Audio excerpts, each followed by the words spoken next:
Tapi entah kenapa, kau buat lagi. Selamat datang ke Studio Dua Garis. Hari ini saya Sena dan kawan baik saya, Raka, akan bercerita satu cerita atau fakta hari ini. Saya tahu anda tak sabar untuk dengar cerita, jadi marilah saya bagi Raka untuk bercerita untuk anda semua. Kita selalu fikir orang ulang kesilapan sebab bodoh atau sebab tak belajar.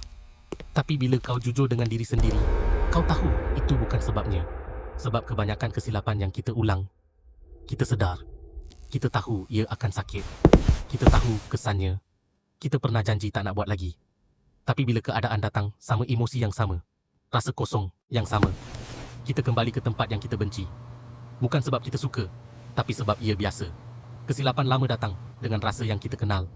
Walaupun ia menyakitkan, ia tak asing. Jap iklan. Kalau korang nak belajar buat video AI dengan macam-macam animasi atau pelbagai cara, jangan lupa tengok pin video, pin playlist atau di bio. Okey, sambung. Otak manusia lebih takut kepada perkara yang tak dikenali daripada perkara yang menyakitkan.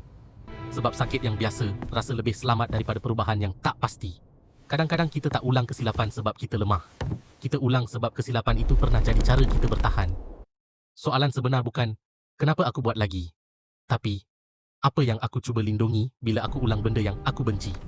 Sebab, selagi kesilapan itu buat kita rasa kurang takut walaupun lebih sakit, kita akan kembali ke sana. Yang pelik tu bukan dunia. Dalam video tadi, kita dapat tambah satu ilmu untuk hari ini. Kalau korang rasa video tu bermanfaat, sila follow dan komen untuk konten yang seterusnya. Bye!